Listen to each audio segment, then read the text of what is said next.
It starts with Sarah's death, and it concludes with Abraham's death. In the meantime, Abraham will endeavor to find a wife to his son Isaac, so that the story that had begun with the first couple will continue through Isaac and his descendants. In the Torah, we read that Abraham was distressed, very sad, that he mourned Sarah. We don't know exactly why Sarah died, but some have linked her death with Isaac's narrow escape from being sacrificed by his father in the previous chapter in the story we called V'Akedat Yitzchak. In order to honor his wife, Abraham buys a cave in Machpelah, which is near modern days Hebron, which he acquires from the people living on the land, the Hittites. It is the first mention of burial in the Torah, and also the first piece of land that belonged to Abraham and his descendants.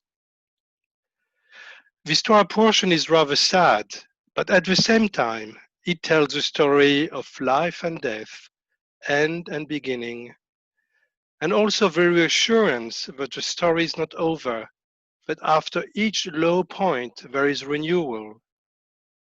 We read these words with humility, but also with pride. We are reminded that as individuals, our time on earth is limited, but also that our legacy lives on through the next generation.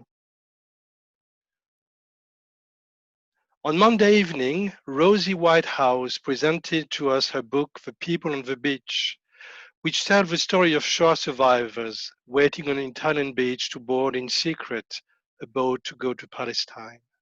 First, I would like to thank Sarah Alston and Stephanie Wugenig, who have organized this meeting, and it was very well attended and really a fascinating talk.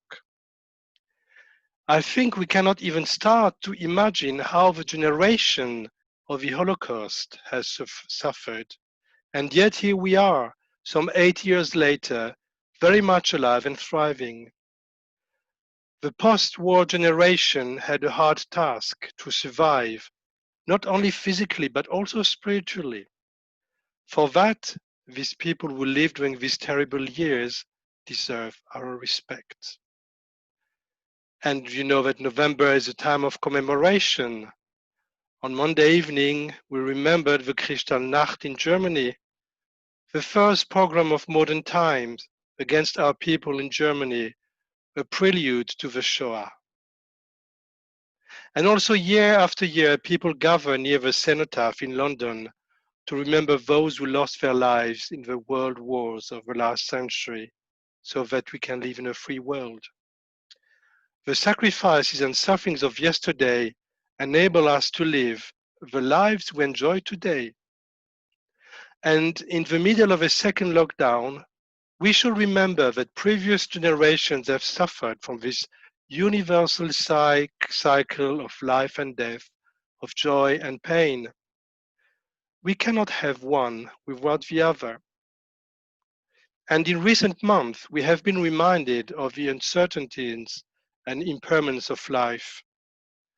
And I would say there is only one route, which is to embrace both life and death, suffering and happiness, success and failure. Because our ultimate goal is to learn what our purpose is on earth, to be decent people, and to work for a better world. How can we know what good is if we are not exposed to evil? And like many of you, I was relieved to see that Donald Trump has lost the elections, not because of his political affiliations, but because of his style of leadership and the populist color and tone of his tenure.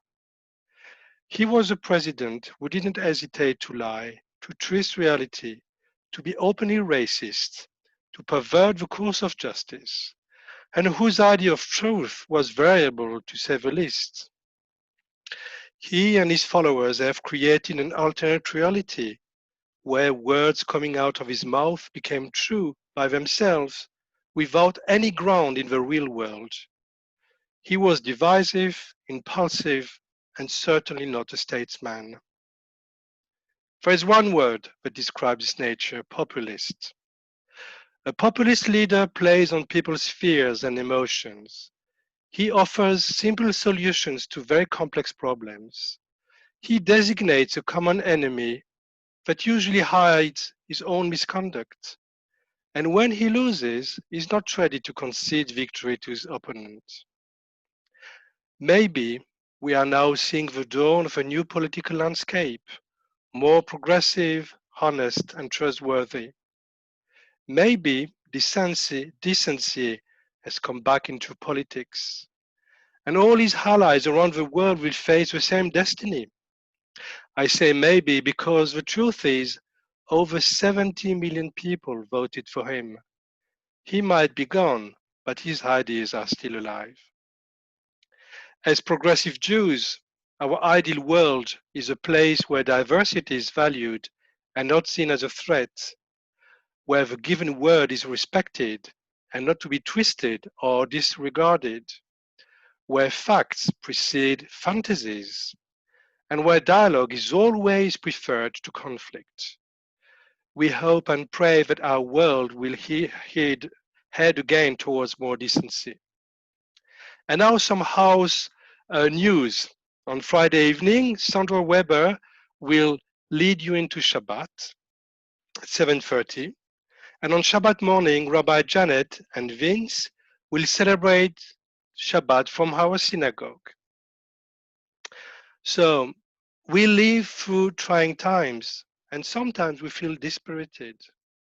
But think about the moment when the lockdown is over, when the promise of a vaccine allows us to go out in the world again.